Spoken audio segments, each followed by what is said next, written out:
Got these bell bottoms on, and they just run all over. Everything runs all over them. Bell bottoms. They're big.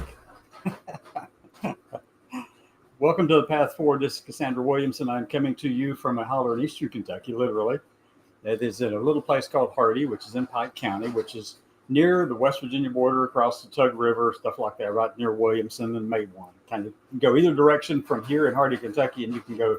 It takes about the same amount of time to go to Williamson as it does to go to Maywan. So this is all Hatfield McCoy feud country around here. And if you're looking for some kind of, a place to get away, to go riding, to enjoy the outdoors, stuff like that, this is the place to come to. There are all kinds of ATV trails and UTV trails all over this place around here. There used to be lots of mines, but a lot of that stuff has been kind of taken over by this, tourist industry, which is massive here. There are cabins all over these mountains, all over these trails, everywhere along these major roads in 52 and 119 and all over. From Mingo County, West Virginia, into Pike County, Kentucky. The Hatfield McCoy Trail System is the thing you want to be involved in if you're interested in that kind of entertainment, that kind of, get away from it all. Just bring your four-wheel device or whatever vehicle you have, and you can go and enjoy these trails and enjoy the beautiful scenery. It's beautiful around here. I never knew that growing up. I grew up around here. That was like 66 years ago when I was born around here. But yeah, so family's been here forever. We're all connected to the military in some way. We have been forever in my immediate household. It goes all the way back to before the Revolutionary War, before the French and Indian War, before King Philip's War, all the way back into the 1600s with family that came out of Virginia and North Carolina. We've been here, folks. We're one of those things that Joel Weibon calls, we only want to have heritage Americans be classified as real Americans. Joel Weibon is a butthole and an idiot. He's a preacher. He promotes, one of his little things over on X was, well, let's make America hate again. He wanted the biblical kind of hate. The biblical kind of hate. Yeah, right. That's still hate there, Joel. Whatever, buddy. Whatever. But anyway, that's his main thing. He's a Christian nationalist. He believes that Christianity ought to rule this country, that every institution within this government, within this country, from the state level to the federal level, should be subservient to his particular view of Christian theology. And it doesn't resemble Christ in any particular way whatsoever. It's a complete opposite. It doesn't match anything. Basically, Christian nationalism is just a bunch of people getting together saying, we can use this to gain power and game the system, because it makes us sound like we actually have a basis in theocracy. We actually have a basis in Christianity, but no. It's about misogyny. It's about, dominating women, not allowing them to vote, not allowing them to do all those things. And he sincerely has stated that stuff. Now, another person who falls right in line with all of that is another influencer over on the right, and that would be Matt Walsh. Matt will tell you in his bio, let me just pull it up here. I'm going to go ahead and let me pull it up on this screen over here real quick. And what I'm going to do is share the screen. I'll just show you what's on Matt Walsh's Twitter feed. Let me go find X. Well, I didn't want Facebook. I want X.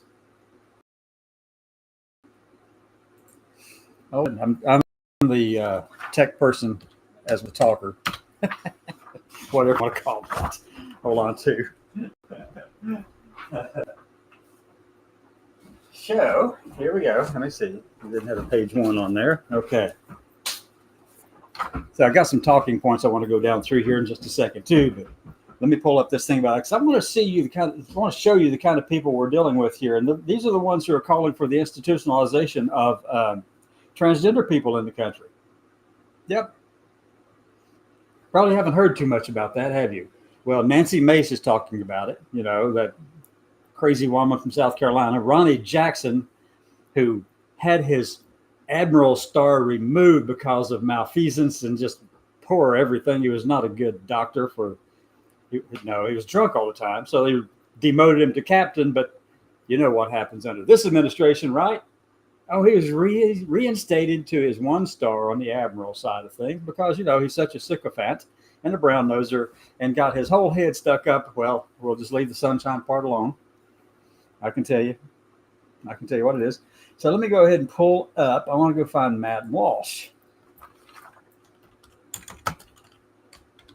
over here, and we're going to show you. I want to show you what Matt Walsh believes, and he tells it to you. Wait, I mean, he tells it to you right here in his bio on X. Yeah, literally, he does. I'm going to blow up the page. Okay, there's Matt Walsh. All right, so let me go share screen. I'm going to show you. These are the kind of people who are going around saying we want to institutionalize trans people. I think they have a fetish for us. It is so powerful that the only way they can beat it down is try to beat it down. Yeah, weak men. That's what we've got here. Weak-ass men. Boys with an I. Now let me share screen.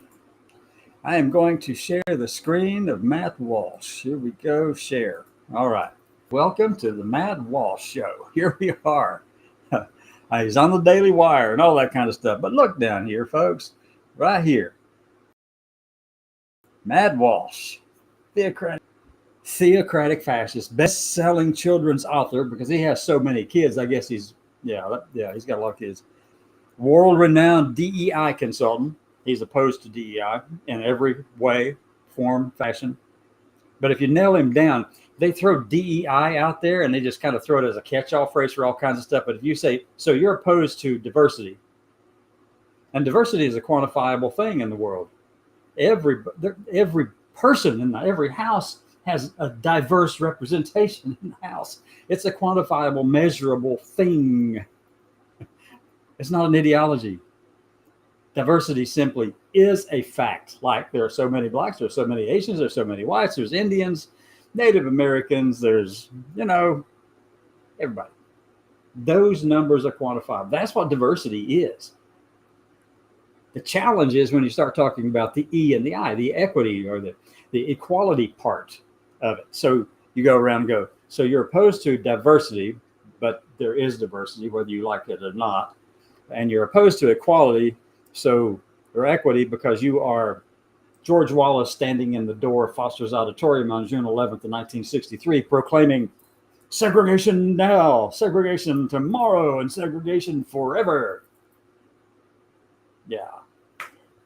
Anybody who opposes that, that's where they're standing. They're standing in that door, trying to prevent another group of people from obtaining any kind of access to education, healthcare, welfare, anything that they need to live and thrive in life. And then you go about the inclusion part, the I part of DEI. You know what that is? To say, are you opposed to including people who don't look like you, love like you, think like you, believe like you? So you're opposed to inclusion.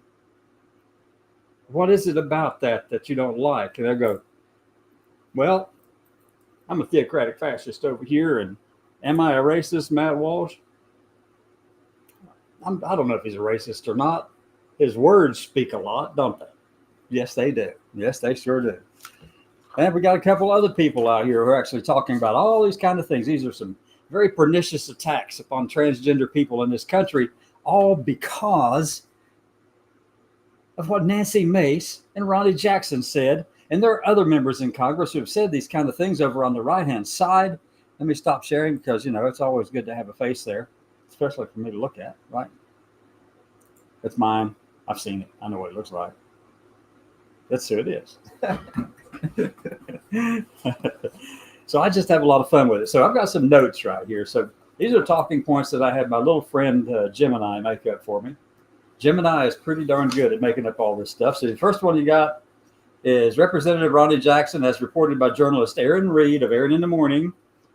And that's what just reported today. I just saw her email about this. So I'm taking some of that stuff, and then I looked into the actual sources that she gave to back this up. So I acknowledge that what I have came from Erin Reed, and then I backed it up with source materials from these other media sources, media outlets. As reported by journalist Erin Reed, Representative Jackson has called for the institutionalization of transgender people. I will get into that in a minute. Nancy Mace, she was actually not firmly against trans people. And I don't know why something happened. I think she must have ran into this really buff trans man, and she thought he was so hot and all that kind of stuff. And she just, then somebody said, it's a trans man. And she goes, oh no, don't tell anybody. Yeah. And Matt Walsh, I've talked about Matt Walsh incessantly. He is exactly what he says he is. Matt Walsh is a prominent figure in the anti-transgender movement. While he may not have used the specific term, institutionalization, his rhetoric, as detailed by other centers and other places, describes him as a theocratic fascist, but he also describes himself that way over on his bio page on Twitter. You can go check it out. It's there. And let me see. He's had a major campaign along with Laura Loomer. People have been Loomerized. I'm just going to say Loomerized. They've been Loomerized by Laura Loomer. If you have anything to do with gender affirming care, if you have a pride flag in your photo, if you're a military person on active duty somewhere, and she finds out that you had a pride flag somewhere in your bio over the past 50 years, I mean, she's so butthurt about that. She and another person who is an active duty major in the Army, or might be another branch, but an active duty major, she and he, Chase, go after any of these. I'm trying to, what is this about? And I said, it's about religious freedom. We've got to rein in this religious freedom crap, because it is destroying every amendment from 2 to 3 to 4 to 5, everything after 1. We're letting it just beat us over the head, folks. Come on. It does not have that much. It shouldn't have that kind of authority over the rest of them. Yeah, it's number 1 on there. Yeah, it's number 1 on there. But on the amendments, the 10 amendments, the Bill of Rights. So it's all there in that. But it's got to be reined in. It's like you can't shout fire in a movie theater, in a crowded movie theater, without getting yourself put in jail or beat up, especially when it's not true and you scare everybody to death. And somebody could potentially lose their lives because you threatened something that was not real, but the audience took it as real and ran for the door, and somebody gets trampled. That's on you if you shout fire. If you go around and you're saying, religious freedom, we're going to take care of anything, we're going to wipe out anything that we don't like, neglecting the fact that there is a whole America that doesn't agree with you, we got to rein it in. That amendment, that bill number 1 in the Bill of Rights, it needs to be more regulated. It can't be just running rampant over the entire country and supplanting everything that has to do with human rights, folks. You can't do it. Doesn't make any sense. You can't let that happen. I mean, there is no right that is that sacrosanct that we can't do something about it. It is not given by God. It's not given by anything other than a group of people who wrote the darn Constitution and the Bill of Rights. Anyway, talking points. Here we go. Fast paced. This is fast paced. Have we been fast paced enough? Okay, it says, I'm supposed to smile warmly. I am a terrorist. That's satire. If y'all don't know what satire is, go to Google and check it out. Get Gemini or Grok over on X, or somebody tell you what political satire is. But I'm saying, I'm recruiting transgender people who want to be transgender Americans who want to be part of this, this new trans terrorist organization that is so scaring the bejesus out of Ronnie Jackson and Nancy Mace and Matt Walsh and any of the other pontificating heads over here who don't know squat about anything. All right, let me go back. I'm just flipping through a bunch of these pages. Just bear with me. Pernicious attacks. Here we go. One of them is, what's one of those things that you know about already? We today, obviously, through and reading plenty of other sources, actually. And I've been talking about this for a while, folks. I've been trying to warn you about it. I've done shows and talked at length about what they're going to do. I've tried to tell you of this. And what do I get today when I send an email out? I get some people in this community right here in this trans community turning their backs to me. And I'm speaking truth to their stupidity. And I will call you out when you're wrong. But I am going to go and deal with this in this way. We're going to say calls for institutionalization. What should we do about that? Well, push back with everything you got, but right now it just doesn't matter. They've got the power, they've got the control. The president has the pen. He could actually institute these things and make it operational long before the midterms actually sweep into place. Go on back. See, Macy's called for that. Jackson's called for that. Many others have called for that. Bum, bum, bum.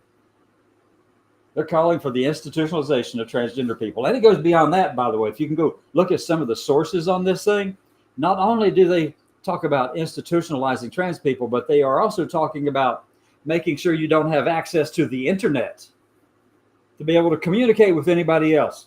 They want to remove your power to be able to talk to people, to have a life. That's in all of this stuff, folks. That's what Mace and Jackson want. That's what Walsh wants. That's what these people over there who are just so butthurt about a trans person actually living freely and enjoying their lives. And like me, I'm day in my life, taking care of family. I love it. I'm focused on that. But I come and talk to you because there are some things that you have just been blind to deliberately in the trans community, in the gender nonconforming communities. We're our own worst enemy. You got people running organizations, running big nonprofits in the country right now who are veteran organized, who are veteran specific, who are minority specific, having to do with LGBTQ plus veterans or trans veterans, telling me that I am hyperbolic. I'm being too pushy and too out on the edge. Folks, it's too late to play patsy with these people.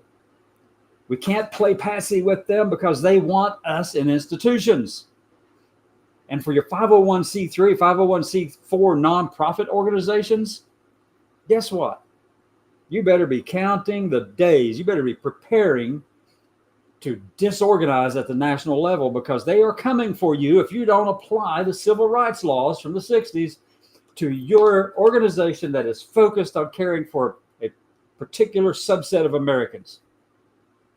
If you think that all they were going after were the military colleges or any college in the country because they had DEI programs or they talked about anything like that, they are working, colorblind society, and that's a load of crock. You know it is, right? Who walks down the road and doesn't see color? I mean, I see vibrant greens, and in my room right here at my brother's home, it's red. It's red on one side and yellow on the other, and I mean, it's vibrant and welcoming. Yeah. So who doesn't see all those things? So let it sink in. And just be very clear about this. I am not trying to stir up something. This is what's coming for you. You block me. All kinds of things. You have been absolutely atrocious against one of your own simply because I don't toe the line for you. I will not toe your line, period. We're here because of entrenched beliefs and systems and ways of operating that have failed and brought us to this place today. Why? Because from the beginning, we did not include views that didn't agree with us. We didn't give an open door for people to come in and challenge our views. We're here because we shut down engagement with those who had a different viewpoint than us. And now we're reaping the reward for that. And you can guarantee the Trump administration is going to shut down nonprofits, 501c3, 501c4, and any other version that has exclusive target of one particular demographic in the country. Now, they'll go after all of them because their goal is to go after trans and LGBT people, but they can't come out and just do that without appearing to be idiots. So they'll go after the whole thing. They will roll back those protections under the 501c3 thing and in the 501c4 nonprofit status within the code, the IRS code. They've already talked about it. The president has talked about it on the tarmac today and somewhere talking about maybe possibly reauthorizing mental health asylums. Guess who's the first one going in there? The ones who don't look like them, love like them, think like them, believe like them. All of those people, because they don't think you are American enough. They think that if you just came here 5 years ago, 10 years ago, and you naturalized into the United States, you went through all that paperwork, you did it legally and everything like that, and you raised your right hand and said, I swear before God and man, and you pick your God, it doesn't matter. They're all ridiculously stupid out there these days. Yeah, I'm pissed at all of them. And do that. That person is an American. I don't care if they wear a turban from India, any kind of decoration or thing that recognizes them as being a diverse person, one of those numbers.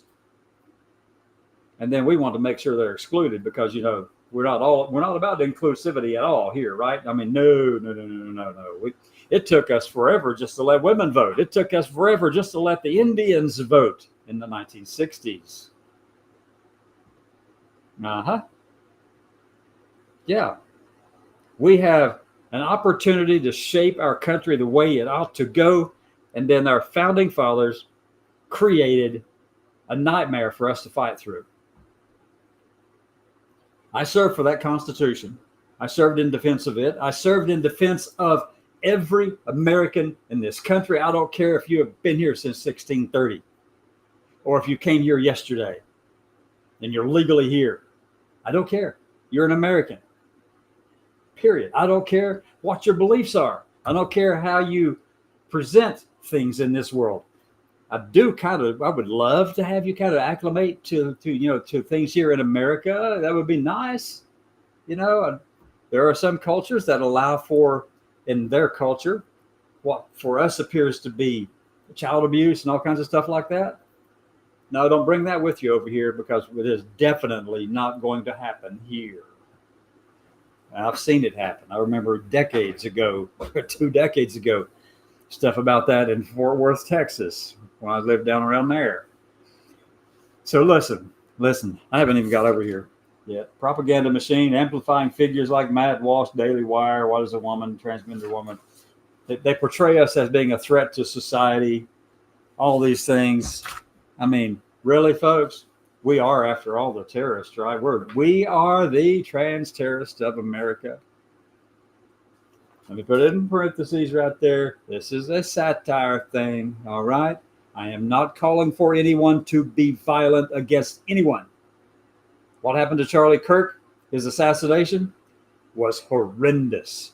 That hurt down in my soul, way down in here. I don't even know if I believe in a soul anymore because it just doesn't make any sense to me. But I can tell you that it hurt when he died. You know why? When he was killed. You know why? He didn't deserve that. He's 31 years old. He's younger than my youngest child. And he has kids of his own. He has a wife. He's a son to somebody. He's cousins to other people. He's friends with thousands and thousands of people in this country. Just because he does not agree with me is no justification for his execution. None. Yeah, he said some horrible things. I've been telling you what he's been saying, what he said. He talks about black women. He talks about LGBT people. He talks about trans people. He acknowledged he is a Christian nationalist, just like Joel Weibon, Webbon, just like Doug Wilson of Pete Hegseth fame. I could name off a whole bunch of them. I know them. I actually worked for one in Texas one time for 6.5 years. I was actually county chairperson many decades ago of the Republican Party in Texas before George Bush became governor of Texas. He was fighting against Ann Richards. And I had been convinced that Ann was just the epitome of evil because I worked for a church, a very strong evangelical church. I was looking for me, and that was not where to find it, because right there, all they do is they pretend they have a solution to things, and they throw this book at you, and all it is like taking Ender's Game and saying, go over there and read that for the next 15 years, and then kind of don't read anything else. Just read Ender's Game and see what kind of religious foundation is developed from that book all by itself right there in the corner, that was written by Orson Scott Card in like 92 or 3 or 4, somewhere in that period of time. Great book. Great movie too, by the way. Y'all check it out, both of them. But that'd be like telling somebody to do that. Devote your life to go to college somewhere, to seminary somewhere, and spend your time studying Ender's Game, and then take every message you can from that and just go ahead and enumerate every line, and book and chapter. That way you can go in there and quote it, and you can know it. You can gain the knowledge from that, and you can turn it into a religion in a heartbeat. All you have to do is go in and edit it every 500 or 600 years and change it to make it fit what you want it to look like now. And if you don't want women to have any sort of power, well, you do the Council of Nicaea, the Council of Constantinople, and a couple others, and take out the books you don't like. Yes, it happens. That's all you have to do. You can create your own little self-fulfilling thing because you can polish it to death. Right now, it's being used as a weapon against trans people. The Quran is also being used as a weapon against trans people. Lord, I'm really going to drop somebody off of the top of a building because they're trans or LGB. That's sick, folks. But those are the people right now. That's what Matt Walsh wants, is execution of these people. Don't believe it. Just follow him around, would you? Follow him around. Wait a minute, I'm going to take this call while you're here with me. Hi, this is Uncle Eddie's Barbecue from way down in Alabama. Can I help you? Okay, bye-bye. I chose Uncle Eddie because that was the Hitler's name, his nickname.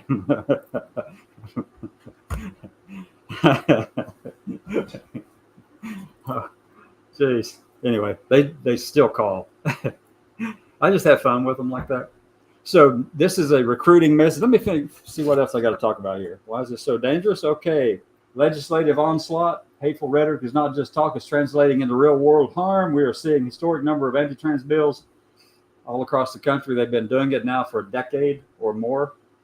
Why is this dangerous? It's echoes of the dark past and a threat to us all. Everybody. History of institutionalization as a weapon. Well, how many of you know the story of Albert Cashier? I mentioned Albert Cashier quite a bit. Somebody today said, this is all new. There have never been any trans, never been any people like that in anything.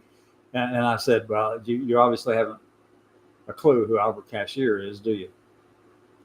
Albert Cashier was a soldier in the Revolution, in the Civil War on the Union side, had been in the United States for a year, joined the Union Army, fought valiantly at several battles, including Vicksburg, was captured by the Confederacy, escaped from the Confederacy, went back to his compatriots in the Union Army, and continued the fights.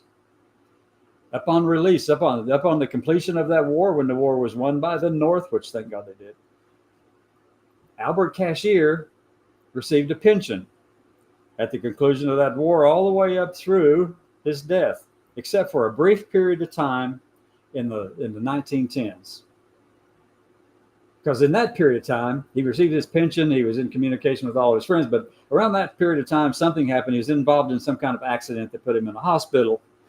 And lo and behold, the doctors saw that this person was actually not anatomically male.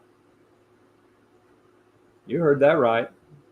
Not an intersex person. This person Albert had deliberately chosen a year before the war, the Civil War, to live as a man, to be a man in the community. And that's all anyone ever knew him as, because that's who he was. And we're talking gender and not biological sex. Just stop already with that crap. We know what gender is, and we know I know what my biological sex is. I know what my genetic sex is. on a superficial, Dalton-esque version of the sex. Dalton atomic model of 1803, which we know is not accurate. Anyway, so Albert had been living his life as a man and lived his life as a man and fought in the war as a man, won many acclamations and all kinds of stuff, awards and presentations, all that. He was very good at it. Received his pension until he was discovered sometime in the 1910s to be anatomically female. He was promptly put into an insane asylum and ordered to wear dresses, something he had never done, at least not after a year before the Civil War started. Never done. Wasn't part of who he was. Nobody knew him that way. But they stuck him in that insane asylum and put a dress on him and said, you're going to live this way because, we know better about your sex and gender than you do. And I call out bullshit on that. Y'all don't know shit. Yeah, I'm getting kind of violent about this sometimes. Not to the point of hurting anybody. No, I'm not doing that. But so, and then the doctors, the people at that asylum notified the federal government. The federal government removed his pension. But here's the best part, folks. He had gained so many supporting friends and comrades in arms while he was in those horrible places in the Civil War who stood by him. They came out in force and stood by him and notified the federal government and started a campaign to reinstate Albert Cashier's pension. And the government relented. Took a little bit, but Albert was able to get his pension again after his comrades stood up in defense of him. When Albert passed away, the asylum was just going to put him into an unmarked grave because they never let him out. They never let him out of the asylum. They made him wear those dresses, and which was absolute anathema to this person who had never lived in a dress since being in the United States.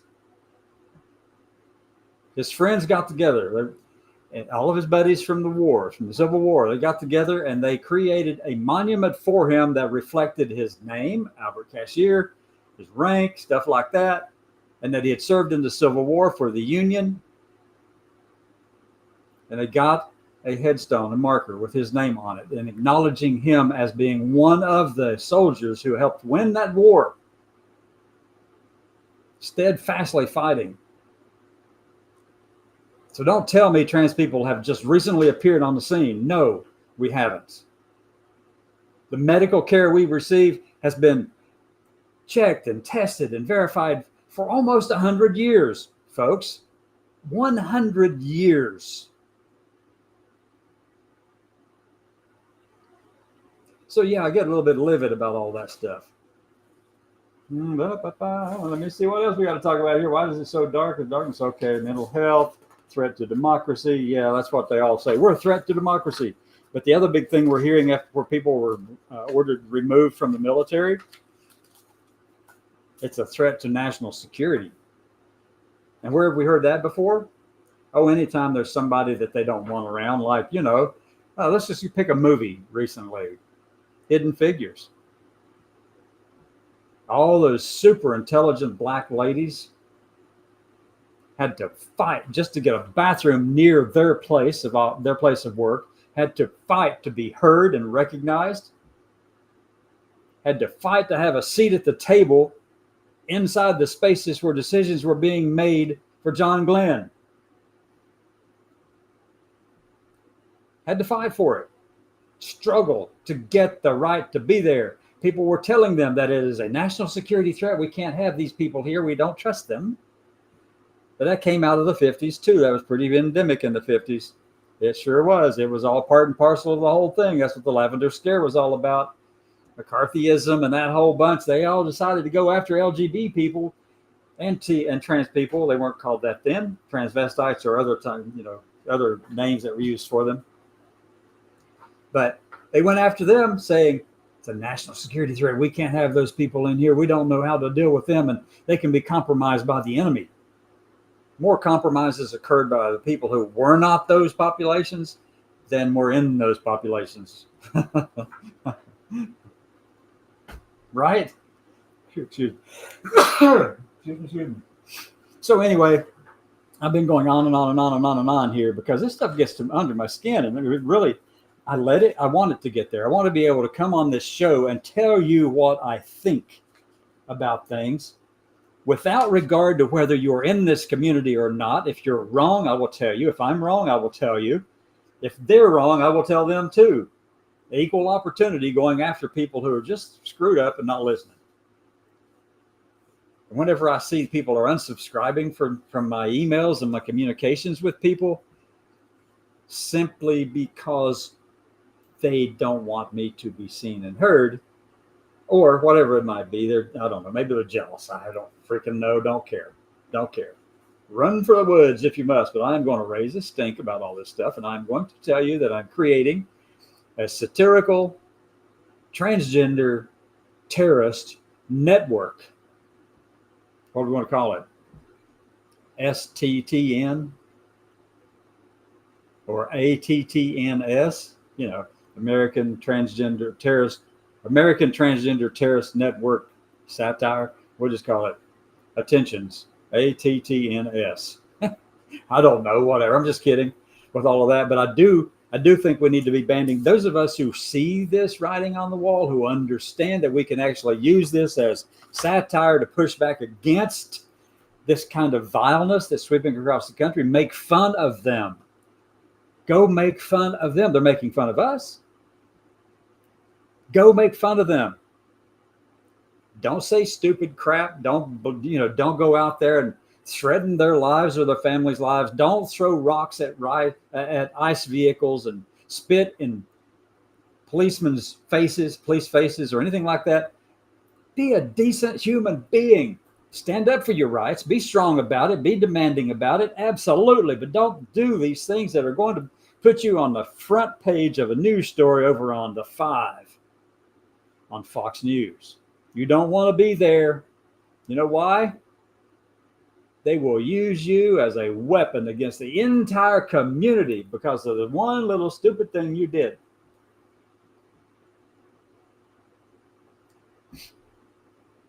One trans person going out and shooting up anything, anywhere, like the person down in Nashville at the Antioch Church. I think it was Antioch. Anyway, down there in Nashville, shot up that church, that school. Trans person. You were warned then, you knew then, you could see what was coming from that. They would spend an inordinate amount of time attacking the fact that that person was trans than the fact that they had destroyed the lives in that church. They would spend more focus on that than anything and blame that for all of it and blame the entire community for it. The trans and the gender nonconforming communities, they would fall right in line with this kind of thing. And they did it. You could see the writing on the wall. Every time someone did something like that, it had anything to do with trans or non-binary or any of those other labels, and you did something evil and wrong, well, you did something evil and wrong, all right. You not only destroyed yourself and the lives of all those you had killed or wounded and maimed in a certain way, but you destroyed the possibility of redeeming our future and just getting to the place where we could live and let live in this country.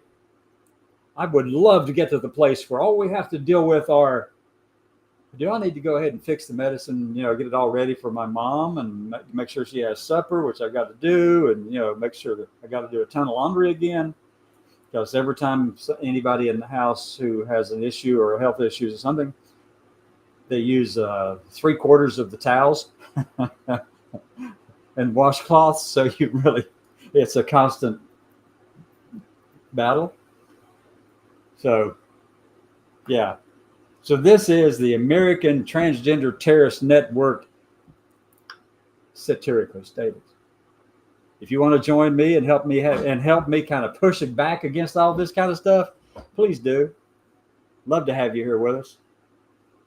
Just know that this is a for-profit organization that I've created. This is not a nonprofit. done deliberately. I don't want this administration to destroy organizations that I love and respect. I've got a lot of friends in all these different organizations. I love them. They may not love me very much because I call them a bunch of idiots half the time. They're the ones causing most of the problems. They've been doing it for years and they don't see it. They can't see the writing on the wall. They couldn't see it way back yonder. But they continued down that path and absolutely destroyed us from within. We were Khrushcheved. Tomorrow, I'm going to have a really busy day. I've got to be in Huntington, West Virginia, which is almost a 2-hour drive from here, to go to the VA. I have occupational therapy on a shoulder that has been bothering the crap out of me. And then I have a meeting with the benefits office at 1 o'clock, not at the VA facility, but downtown Huntington. There's a regional office there. So I've got 2 appointments with the VA, one VHA and one VBA tomorrow.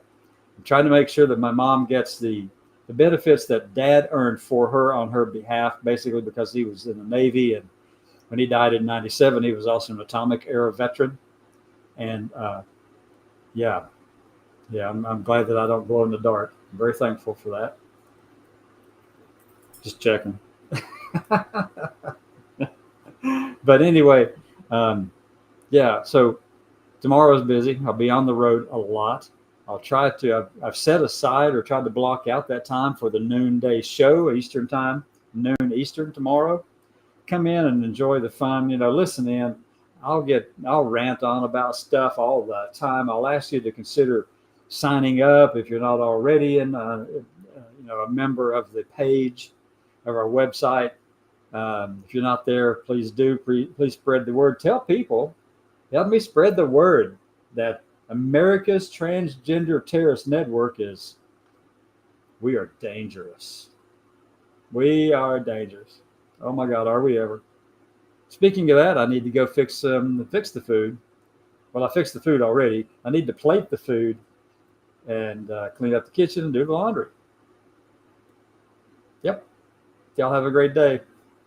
Big hugs to everyone. Be strong. Let me check out the comment section. It's over there. I don't know who's commented what.